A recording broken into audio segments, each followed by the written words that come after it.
मैं अब अरविंद केजरीवाल जी का एक बहुत गंभीर विषय पर पोल खोलने वाला हूं। घबरा जाएंगे आप सुनकर। 10 लाख रुपए का लोन देके 19 करोड़ 50 लाख रुपए का एडवर्टाइजमेंट कर दिया है, जिसको कहा जाता है दाना डाल करके मछली पकड़ने की कोशिश। ठीक उसी प्रकार ये जो फ्रीबी है ये एक बेट है। ये किस प्रकार दाना डाल करके उसमें फंसाने की कोशिश, ताकि मेरी महत्वाकांक्षा, अरविंद केजरीवाल जी की महत्वाकांक्षा ये फुलफिल हो जाए। एडवर्टाइजमेंट करने में अरविंद केजरीवाल जी उनसे आगे कोई नहीं जा सकता। कैसे गंभीर सा चेहरा बना करके आप याद करिए, वो निकलते हैं टीवी पे। सुबह टीवी ऑन करिएगा तो केजरीवाल जी आपको नजर आएंगे, दोपहर को केजरीवाल जी और शाम को भी, मतलब पूरा दिन टीवी पे रहने वाले केजरीवाल जी कैसे पैसा खर्च करते हैं, मैं आपको एक उदाहरण दे रहा हूं। बाद में मालूम पड़ा कि 60 लाख का ये जो एक्सपेरिमेंट करके क्या निकाला था केमिकल, ये 60 लाख रुपए का केमिकल था और उसमें 24 करोड़ रुपए का एडवर्टाइजमेंट था। 60 लाख रुपए का केमिकल बनाया और सुबह से वो टीवी पे मैं छिड़क रहा हूं करके 24 करोड़ रुपए छिड़क रहा हूं करके खर्च किया। इसलिए झूठ बोलना बंद करिए। आज हम आशा करते हैं कि इस प्रेस कॉन्फ्रेंस के बाद अरविंद केजरीवाल जी तुरंत एक प्रेस कॉन्फ्रेंस करेंगे और बताएंगे कि 20 लाख लोन और 19 करोड़ रुपए ये विज्ञापन पे खर्चा, ये कौन सी अर्थनीति कहलाती है। What is this economy. इस इकोनॉमी के बारे में आप बताएंगे। मैं 2 महत्वपूर्ण विषयों पे यहां पर राजनीतिक प्रतिक्रिया रखना चाहता हूं। जो आज बिहार की परिस्थिति है और जिस प्रकार से फ्रीबीज को लेकर अरविंद केजरीवाल जी राजनीति कर रहे हैं।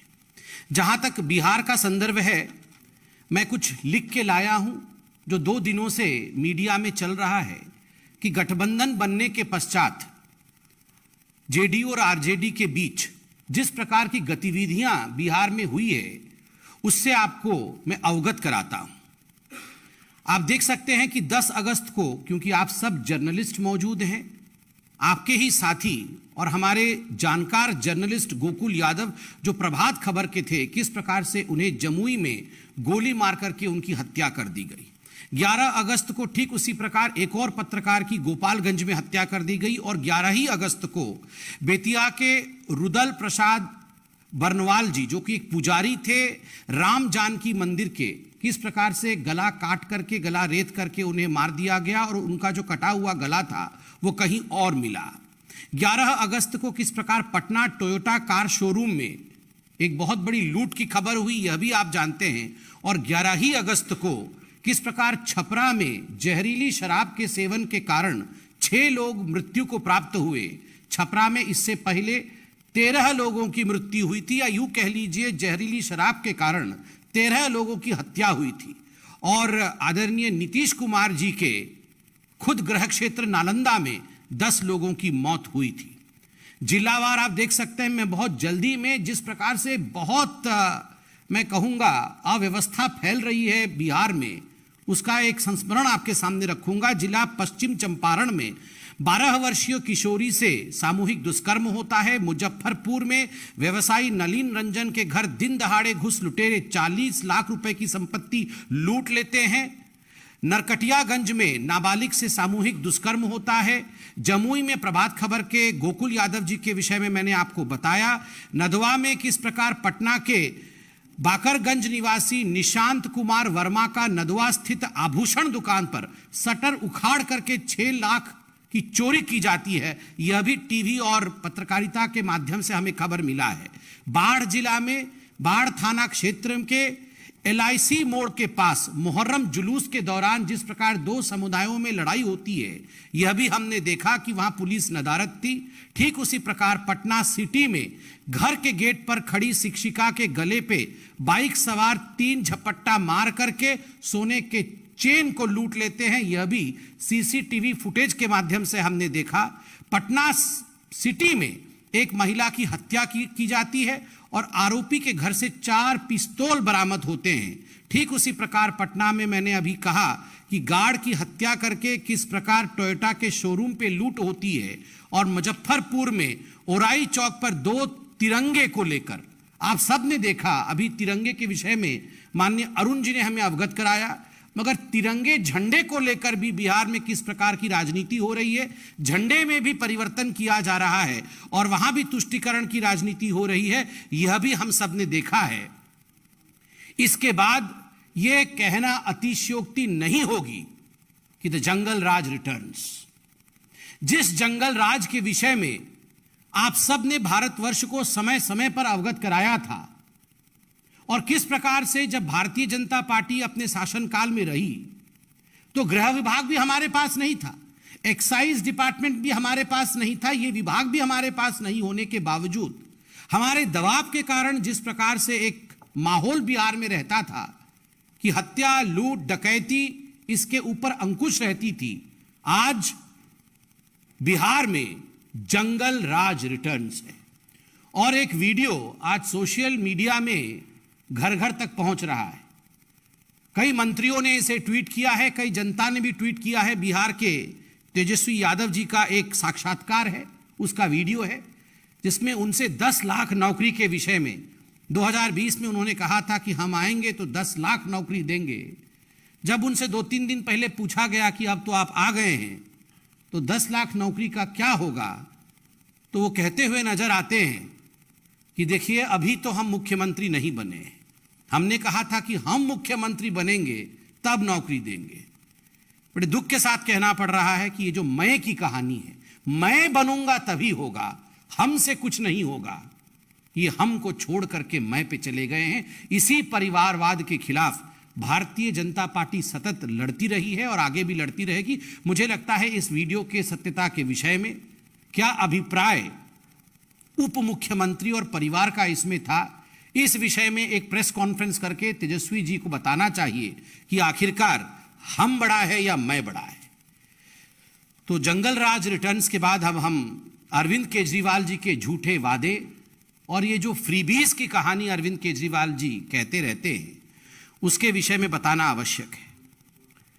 बंधुगण, अरविंद केजरीवाल जी का एक ही मत है, एक ही उद्देश्य है, कैसे भी करके आम आदमी पार्टी और अरविंद केजरीवाल जी की प्राधान्यता स्थापित हो देश में, उनके एम्बिशंस फुलफिल हो, उनकी महत्वाकांक्षा आगे बढ़े।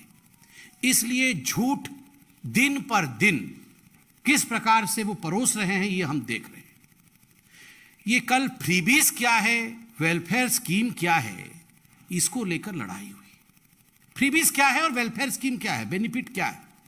देखिए, बेनिफिट का अर्थ होता है कि एक टारगेटेड ग्रुप को, एक टारगेट ग्रुप है जो इकोनॉमिकली आर्थिक दृष्टिकोण से कमजोर है, उसको सबल कैसे बनाया जाए, उसको आत्मनिर्भर कैसे बनाया जाए, उसके अपने पांव पर वो ग्रुप जो है वो खड़ा हो सके। एक टारगेट ग्रुप के लिए काम करना, उसके लिए गवर्नेंस करना, उसके लिए विषय भेजना, ये बेनिफिट है, ये वेलफेयर स्कीम है। मगर जो फ्रीबीज होता है वो गरीब के नहीं होता है, वो सबके लिए होता है। और जो मुख्य उद्देश्य होता है वेलफेयर स्कीम का वो क्या होता है, बेनिफिट का क्या होता है कि किस प्रकार से सस्टेनेबल बेनिफिट दे करके इकोनॉमिकल रूप से एक वर्ग को सस्टेनेबल लाइफ अर्थात आत्मनिर्भर जीवन बनाने के लिए उसे अपने पांव पे खड़ा करना। जैसे गरीब कल्याण योजना, 80 करोड़ जनता जो पेंडेमिक के समय, कोविड के समय एक ऐसी परिस्थिति में थी कि यदि नरेंद्र मोदी जी की सरकार उन्हें टारगेट करके उनके लिए राशन नहीं भेजते तो आज उनकी परिस्थिति किस प्रकार की होती, वो अचिंतनीय हो जाती। यह होता है टारगेटेड डिलीवरी। और सबके लिए समान रूप से अपने बेनिफिट के लिए, मतलब मुझे राज सत्ता मिल जाए, इस उद्देश्य से किया हुआ कार्य फ्रीबी कहलाता है, यह मुफ्तखोरी कहलाता है। अब देखिए, फ्रीबीज को आप अगर डिफाइन करिएगा, परिभाषित करिएगा, उसका अर्थ निकलेगा नो लॉन्ग टर्म बेनिफिट। किसी भी वर्ग के लिए, किसी भी समूह के लिए, देश के लिए कोई लॉन्ग टर्म बेनिफिट नहीं है, शॉर्ट टर्म बेनिफिट है। किसका है? एक व्यक्ति का या एक पार्टी का। केजरीवाल जी नेता कैसे बन जाए, शॉर्ट टर्म बेनिफिट। आम आदमी पार्टी सत्ता में कैसे आ जाए, शॉर्ट टर्म बेनिफिट। तो जिसको अंग्रेजी में कहते हैं बेट, BAIT, बेट, जिसको कहा जाता है दाना डाल करके मछली पकड़ने की कोशिश, ठीक उसी प्रकार ये जो फ्रीबी है ये एक बेट है। ये किस प्रकार दाना डाल करके उसमें फंसाने की कोशिश, ताकि मेरी महत्वाकांक्षा, अरविंद केजरीवाल जी की महत्वाकांक्षा ये फुलफिल हो जाए। ये अरविंद केजरीवाल जी ये इस प्रकार से एक्टिंग करते हैं ना कि जैसे पूरी दुनिया की चिंता उन्हीं को है, केवल अपनी चिंता है। मैं, मेरा और मेरी पार्टी, इसका भला कैसे हो। और जहां तक मोदी जी और इस सरकार की, भारत सरकार की चिंता है, गरीब और गरीब कल्याण। जो गरीब है, इसीलिए तो आज गरीबी रेखा के ऊपर भारतवर्ष में गरीब उठ पाया है। इसका जो विवरण है ये आज यूनाइटेड नेशन दे रहा है। ये विषय आज विश्व के पटल पे चल रहा है कि नरेंद्र मोदी जी की 8 वर्ष में होते हुए अति गरीब लोग जो थे उनकी संख्या में वृद्धि नहीं हुई, और गरीबी रेखा से ऊपर जो लोग थे, जो नीचे थे, वो आज ऊपर हुए। ये होता है टारगेटेड। और मैं अब अरविंद केजरीवाल जी का एक बहुत गंभीर विषय पर पोल खोलने वाला हूं। एडवर्टाइजमेंट करने में अरविंद केजरीवाल जी, उनसे आगे कोई नहीं जा सकता। कैसे गंभीर सा चेहरा बना करके आप याद करिए, वो निकलते हैं टीवी पे। सुबह टीवी ऑन करिएगा तो केजरीवाल जी आपको नजर आएंगे, दोपहर को केजरीवाल जी, और शाम को भी। मतलब पूरा दिन टीवी पे रहने वाले केजरीवाल जी कैसे पैसा खर्च करते हैं, मैं आपको एक उदाहरण दे रहा हूं। 2015 में अरविंद केजरीवाल जी की सरकार एक योजना लेकर आए कि हम शिक्षा को लेकर बहुत गंभीर है, इसलिए दिल्ली उच्च शिक्षा और कौशल विकास गारंटी योजना, ये मनीष सिसोदिया जी जो उनके मंत्री हैं, तो जो अभी घोटाला किया था ना एक्साइज वाला, वही मनीष सिसोदिया जी। तो ये मनीष सिसोदिया जी 2015 में एक स्कीम लाए अरविंद केजरीवाल कि हम जो है बच्चों को लोन देंगे, और बच्चे जो 10वीं और 12वीं में हैं ये लोग लोन लेके बिना गारंटी के, कोई गारंटी नहीं, कुछ नहीं, कोलैटरल नहीं, कुछ भी नहीं, हम दे देंगे। 10 लाख का लोन देंगे एक बच्चे को, और ये सब उच्च शिक्षा में जाएंगे। और इस साल 21-22 में 89 ऐसे छात्रों ने इस योजना के अंतर्गत अप्लाई किया कि अरविंद जी हमें लोन दीजिए, आपने कहा था।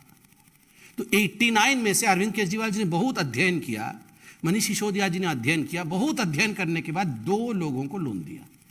मतलब इतने लोगों ने अप्लाई किया, इनको केवल 2 लोग दिखे कि 2 लोग ही दे सकते हैं, काबिल है। तो 2 बच्चों को सिलेक्ट किया, कितना दिया होगा पता नहीं, किसी को 5 भी दे सकते, किसी को 6 भी, मैक्सिमम चलिए मान लीजिए 10 लाख दे दिया। मतलब 10 कुल मिलाकर के 20 लाख मैक्सिमम दिया होगा। हो सकता है उससे कम दिया हो, क्योंकि लोन की जो व्यवस्था है वो मैक्सिमम 10 लाख की है, तो हो सकता है 10 दे दिया, चलिए 20 लाख रुपए लोन दिया। और आप जानते हैं एडवर्टाइजमेंट कितने का किया? किसी ने RTI किया था, तो RTI का रिपोर्ट आया, घबरा जाएंगे आप सुन करके। 10 लाख रुपए का लोन देके 19 करोड़ 50 लाख रुपए का एडवर्टाइजमेंट कर दिया है। 50 लाख, 19 करोड़। हाँ हाँ, जितने का बबुआ नहीं उतने का झुंझुना, संजय जी बोल रहे हैं। तो झुंझुना दिखाते रहते हैं हमेशा। टीवी सुबह से रात तक झुंझुना से ही चल रहा है। मतलब अरविंद केजरीवाल जी झुंझुना से ही चल रहे हैं। आप सोचिए जरा, 2 लोगों को, 2 छात्रों को इन्होंने लोन दिया है, और वो भी मैक्सिमम हो सकता है 20 लाख रुपए का, और 19 करोड़ 47 लाख रुपए का इन्होंने जो है एडवर्टाइजमेंट कर दिया है। पूरा उसका विवरण कितना कितना एडवर्टाइजमेंट दिया है इसमें है। इलेक्ट्रॉनिक मीडिया में 18 करोड़ 81 लाख 618, प्रिंट मीडिया में 47 लाख रुपया, ऐसे करके इन्होंने इतने का एडवर्टाइजमेंट दिया है। आपको याद होगा बीच में अरविंद केजरीवाल जी आते थे एक टीवी में, आज से जब कोरोना चल रहा था उसके ठीक पहले आते थे, और कहते थे बहुत प्रदूषण है तो जीवन खराब हो जाएगा। तो हम एक बायो डिकम्पोस्ट केमिकल ढूंढे हैं। बहुत रिसर्च किए थे अरविंद केजरीवाल जी पूसा में बैठ करके, और उसके बाद उन्होंने कोई केमिकल ढूंढा था। उन्होंने कहा था मैं केमिकल छिड़क रहा हूँ, ये केमिकल छिड़कने से पूरा जो दिल्ली है वो प्रदूषण मुक्त हो जाएगा, और हमने कर दिया है, छिड़क दिया है सब जगह केमिकल। बाद में मालूम पड़ा कि 60 लाख का ये जो एक्सपेरिमेंट करके क्या निकाला था केमिकल, ये 60 लाख रुपए का केमिकल था और उसमें 24 करोड़ रुपए का एडवर्टाइजमेंट था। 60 लाख रुपए का केमिकल बनाया और सुबह से वो टीवी पे मैं छिड़क रहा हूं करके 24 करोड़ रुपए छिड़क रहा हूं करके खर्च किया। 2 बच्चों को यहां पर लोन दिया और 19 करोड़ रुपया से अधिक खर्चा किया है, 19 करोड़, ये बताने में कि मैंने लोन दिया। ये अरविंद केजरीवाल जी की कहानी है और सुबह से शाम तक ये फ्रीबी कर रहे हैं। He is just an election bee मतलब BEE, मधुमक्खी। मतलब जैसे ही इलेक्शन आएगा भन बना करके झूठ बोलना और पूरे माहौल को खराब करना कुछ नहीं, केवल एडवर्टाइजमेंट करना, यही उनका विषय है। आज इतना ही था। आज अरविंद केजरीवाल जी ने यह भी कहा है, उन्होंने कहा है कॉर्पोरेट टैक्स जो है ये बढ़ा रही है भारत की सरकार। एक तो अरविंद केजरीवाल जी, आप तो इतने पढ़े लिखे व्यक्ति हैं, आपको वेव ऑफ और राइट ऑफ में फर्क नहीं पता है। आप बोल रहे हैं कि बहुत अमीर साथियों का 10 लाख करोड़ रुपया का जो है लोन मोदी जी ने राइट ऑफ कर दिया, मतलब माफ कर दिया। अरे राइट ऑफ और वेव ऑफ अलग होता है। जनता जनार्दन जरा भेजिए इनको चिट्ठी लिख के कि राइट ऑफ और वेव ऑफ में क्या फर्क होता है। जब राइट ऑफ होता है तो कॉलम चेंज होता है, RBI की गाइडलाइन है, मतलब जो लोग पैसा लूट रहे थे, जिन लोगों ने पैसा लूटा है, किस प्रकार से उनसे बकाया लिया जाए, किस प्रकार से उनसे पैसा वापस लिया जाए, उसको राइट ऑफ कहते हैं। मतलब प्रक्रिया चालू है। इसीलिए तो यूपीए एरा में जिन लोगों ने NPA किया था, आज वो सारा पैसा वापस लाने का काम नरेंद्र मोदी जी की सरकार कर रही है। और कॉर्पोरेट टैक्स को लेकर इन्होंने कहा कि कॉर्पोरेट को बेनिफिट दिया जा रहा है। अरविंद केजरीवाल जी, आपके ज्ञान के लिए, जो फाइनेंशियल ईयर 2018-19 था उसमें corporate tax collection 6.63 lakh crore का था और फाइनेंशियल ईयर 21-22 में 7.1 लाख करोड़ रुपए पेंडेमिक होने के बावजूद कॉर्पोरेट टैक्स देश ने कलेक्ट किया है और यह पैसा गरीबों के लिए इस्तेमाल होता है। इसलिए झूठ बोलना बंद करिए। आज हम आशा करते हैं कि इस प्रेस कॉन्फ्रेंस के बाद अरविंद केजरीवाल जी तुरंत एक प्रेस कॉन्फ्रेंस करेंगे और बताएंगे कि 20 लाख लोन और 19 करोड़ रुपए ये विज्ञापन पे खर्चा, ये कौन सी अर्थनीति कहलाती है। What is this economy. इस इकोनॉमी के बारे में आप बताएंगे। बहुत बहुत धन्यवाद।